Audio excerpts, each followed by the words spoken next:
Hello ladies and gentlemen, and welcome to Hat History. Today's list will be on the second community contribution update. Not as catchy as the first, but hey, after this I've decided to focus on bigger updates such as the main economy to invasion, rather than patch fucking 190, so the series doesn't get oversaturated. This cosmetic for the Scout was made by Thrillho. A whoopee cap was a popular hat trend amongst the youth in the 1930s and 40s. It would take a felt fedora, usually a hand-me-down from their father, turn it inside out, cut the brim into a crown shape, and sometimes dye it the various colors.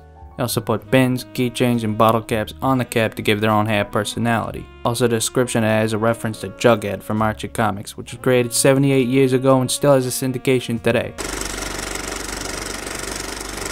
This headgear design for the soldier was contributed by Jer. This campaign has a similar design to those worn by US drill sergeants, you know, the guys who prepare you by combat by screaming obscenities at you. Speaking of shouting obscenities, Ronald Lee Emery playing Gunnery Sergeant Harmon in Full Metal Jacket, which the description and inspiration for the hat comes from. This helmet made for the Pyro was created by Norse. This helmet was made for 19th century firefighters in England, primarily by the Merryweather Company, hence the name Merryweather.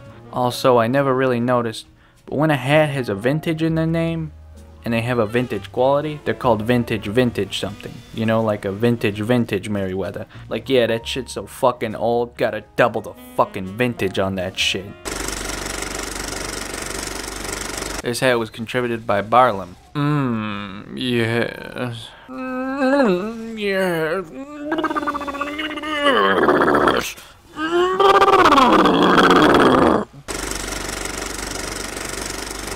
This hat for the Demo Man was made by Brain Sample. The tricorn was a popular hat from the 18th century to the 19th century. They were also not called tricorns until later. In their time they were called cocked hats. These hats were worn by civilians, British military men, and even the Minutemen as well. Also, tippler is old-timey slang for a drunkard. And yeah, that's pretty fucking fitting.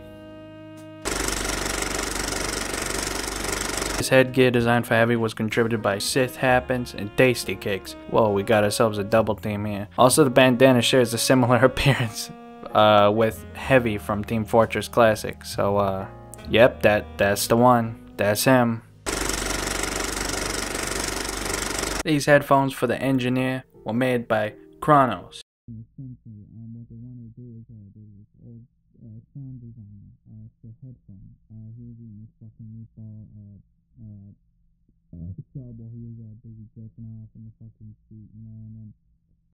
Hey, are you listening? Oh, yeah, these are headphones so I can hear you better. Anyway, I'm gonna put them back on. You go on so I can hear the rest of this. On a blueprint, and they made out the design sort of kind of oval shapes, and then what he did was he took two breast implants that were just laying around, and he put them on. These goggles for the medic were contributed by Spetch. Z goggles share a similar design to that of the Ecto goggles from Ghostbusters, and the description is a reference to a line from a Simpsons episode.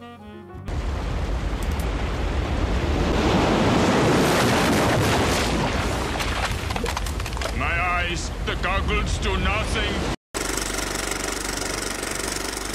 This cap for the medic was created by Uber Winfrey.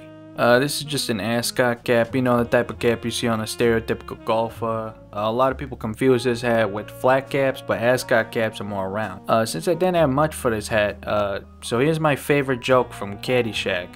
Oh, this is the worst looking hat I ever saw. Well, you buy a hat like this, I bet you get a free bowl of soup, huh? Oh, it looks good on you, though. Hey, Whitey, where's your hat? This hat was made by AAA Battery. Hey, I didn't know batteries could make hats, let alone use a computer. I literally have nothing for this hat, so instead I've gathered my experts from around the globe to gather the cringiest fish jokes. Okay, here's one. What did the fish say when he posted bail?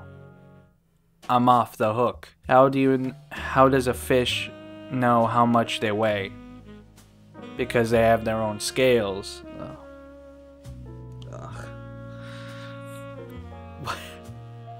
What do fish need to stay healthy? Vitamin C. Alright. Fuck this. Cut the video. I'm done. I'm done. I'm out of here. Fuck this shit. That was fucking horrendous. Wait. Oh shit. We have one more hat. Never mind. Cut the outro. Cut the outro.